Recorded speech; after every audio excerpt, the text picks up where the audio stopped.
Malari, aksi menagih janji. Perjuangan Laskar Malari bersama Patra Indonesia adalah perjuangan moral. Malari dan Patra bergerak bukan untuk cari muka atau cari kedudukan untuk diri sendiri. Aksi Malari dan Patra adalah untuk menyuarakan jeritan dan tangis para ojol se-Indonesia. Kami ojol se-Indonesia, merasakan betapa ojol telah lelah dipermainkan para pecundang.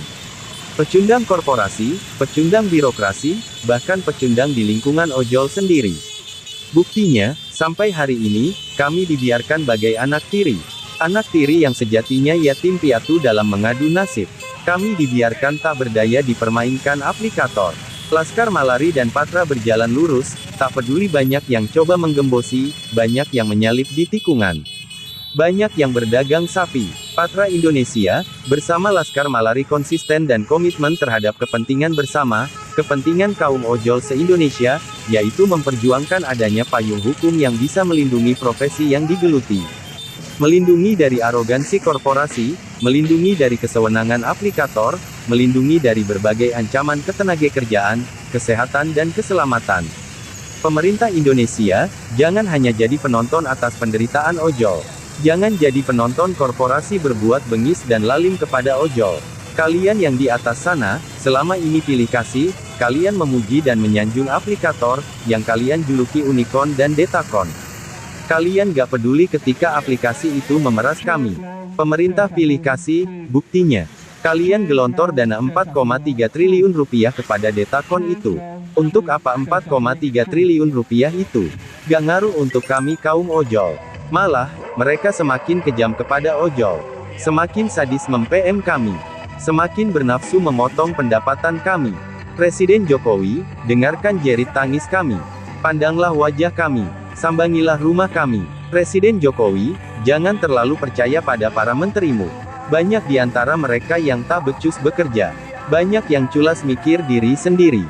Banyak yang hanya mengejar setoran. Banyak yang jadi boneka pengusaha hitam. Kami butuh perlindungan dan kepastian. Ciptakan iklim bisnis yang manusiawi. Kami diperlakukan lebih buruk dari buruh harian. Kami diperas sebagai budak belian. Tak ada asuransi kesehatan. Tak ada tunjangan hari tua. Tak ada santunan kecelakaan dan kematian. Tak ada THR di hari raya. Ditambah lagi derita potongan 20%. Kami ini disebut mitra, tapi kok gak setara. Kami ini mitra, tapi kok gak punya suara. Kami ini mitra, tapi hanya pelengkap penderita. Kami ini mitra, tapi sewenang-wenang diputus mitra. Jadi, kami ini mitra apa? Halo, aplikator. Halo Pak Menteri. Halo Pak Presiden. Kalian tega ya? Kami ini anak kandung Ibu Pertiwi. Kami para ojol adalah anak kandung negeri ini. Anak kandung bangsa yang berbudi luhur ini. Sedangkan mereka, detakon itu anak siapa? Ayo, jelaskan kepada kami, para ojol, mereka anak siapa? Janganlah kami para ojol dibohongi. Kami tahu Pak Jokowi. Mereka itu anak siapa? Mereka itu dimodali siapa? Kami tahu siapa di belakang mereka. Termasuk pemerintah mendukung mereka. Pemerintah menyuntik dana 4,3 triliun rupiah kepada aplikator. Tapi kepada kami, pemerintah hanya nyuntik Sinovac. Kalau begini caranya, anak-anak kami akan terus kelaparan. Kampanye pemberantasan stunting akan gagal total. Karena kami tetap miskin. Anak-anak kami kurang makan, kurang gizi. Pak Presiden, berilah kami perlindungan hukum. Biar kami mendapat kepastian. Kami sebagai mitra bisnis. Biar jelas hak keekonomian. Biar jelas hak ketenagakerjaan. Biar jelas hak keselamatan. Biar jelas hak kesehatan.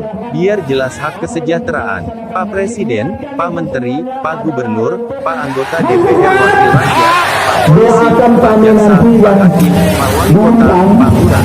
Apa kami salah meminta Kementerian Perlindungan Hukum? Bukankah kita selalu Indonesia adalah negara hukum? Kenapa sudah mudah-mudahan memberi perlindungan hukum?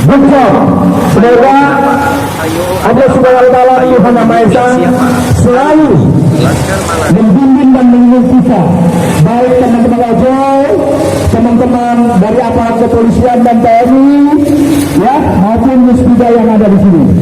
Mudah-mudahan dari pihak Kemenhub tidak ada bisa di antara, jangan nanti kita masuk bilangnya pada tangan.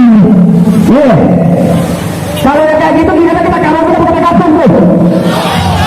Saya orang pertama yang mengatakan kita. Ya, jangan lihat kecil orangnya. Ya, tapi saya kalau sudah prinsip, saya tidak akan bergerak dari titik saya. Jelas semuanya? Bisa tetap jaga kondisi keamanan kita? Bisa? Kesian bapak-bapak. Apa yang kita mau? Kita menuntut hak kita. Ini negeri Indonesia. Salam hormat buat bapak semua, kepolisian dan TNI. Bukan keinginan kami Pak untuk berdemo seperti ini. Kami sudah capek Pak, dari 2016 kita demo. Mungkin bapak-bapak juga sudah capek Pak. Tiap hari aksi demo. Hari ini kami tak lagi bisa bersabar menunggu janji Tuan Menteri untuk memberi payung hukum, payung perlindungan dari segala kesewenang-wenangan, dari segala ketidakadilan.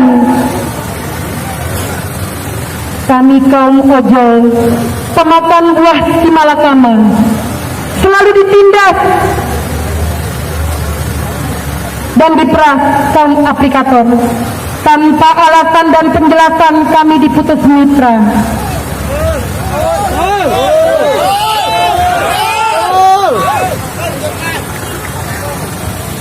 Kami ngebit tanpa batasan jam kerja. Kami kerja tanpa asuransi, tanpa cuti, tanpa THR di hari raya. Wahai korporasi bernama aplikator, kalian adalah korporasi tak punya hati nurani. Kami tak mau kau sebut mitra, karena mitra hanyalah dalih agar kau bisa memperbudak kami, agar kau bisa sewenang-wenang terhadap kami, agar kau bisa berpura-pura berlaku adil kepada kami. Kami tak mau kau sebut mitra, karena itu hanyalah dalih bertipu daya agar kau bisa leluasa mengeruk laba. Kami tak mau kau sebut mitra. Kalau kami diperlakukan dengan tidak adil sebagai budak belaka, kami tak mau kau sebut mitra jika itu hanya bungkus kecurangan. Hari ini aksi Malari mengingatkan engkau, wahai Pak Menteri, bahwa engkau punya janji. Pak Menteri Budi Karya Sumadi, kenapa tak melaksanakan perintah Presiden Jokowi? Kemana saja kau selama ini? Apakah kau sudah dikenyangkan oleh pemilik aplikasi? Karena kami ojol Malari, ojol Patra Indonesia, dan ojol seperjuangan yang tumpah ruah di sini, dan seluruh ojol Indonesia yang menyemangati kami menuntut Menteri Budi Karya tinggalkan kursi.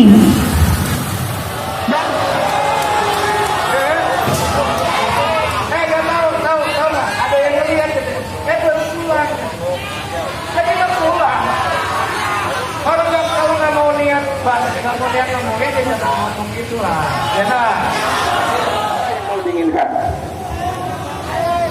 Saya minta perwakilan saja, perwakilan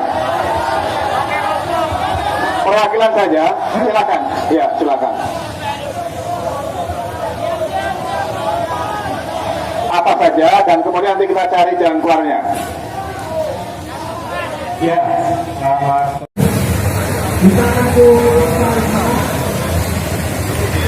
Oke, saya teman-teman, Laskar Malari.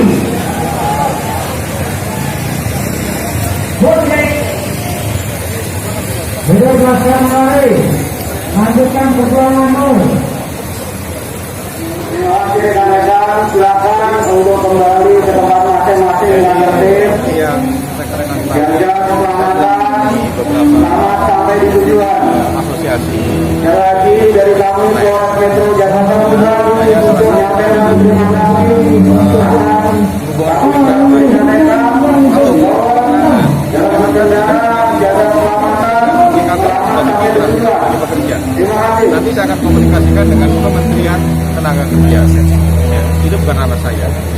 Kemudian terkait menyangkut masalah tarif, saya terbuka kok. Gitu, tarif terbuka. Kalau kemudian dalam peraturan itu tarif itu sudah sudah tahun 2018 akan ditinjau kembali. Saya mengundang mereka, ayo sama-sama kita rumuskan bareng-bareng. Maunya bagaimana?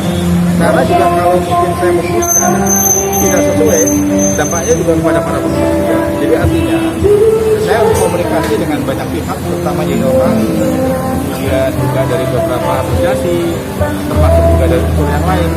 Berapa tarif yang ideal? Karena kan daya beli masyarakat berbeda di Jakarta dengan daerah berbeda.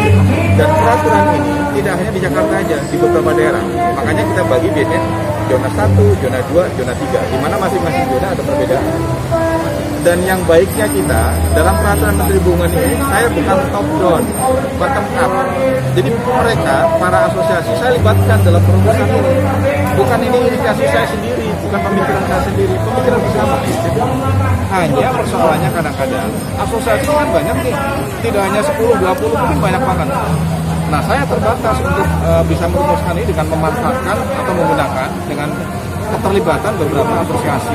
Nah, kadang yang diundang dengan yang tidak itu yang terjadi kemudian yang perbedaan pendapat karena banyak orang. Intinya pemerintah sangat terbuka untuk melakukan perbaikan terhadap bisnis proses dari transportasi online ini yang sebetulnya tanggung jawab menyangkut masalah bisnis proses dari transportasi online itu sebenarnya tidak hanya di kami saja. Ada menyangkut masalah aplikasinya, itu meliputi kebijakan dari kewenangan Kementerian Komunikasi. Ada hubungan kemitraan juga bukan di kami, tapi ada di Kementerian Tenaga Kerja. Nah kemudian mereka kadang-kadang juga sudah menyatu dalam operasi. Mungkin ada peran.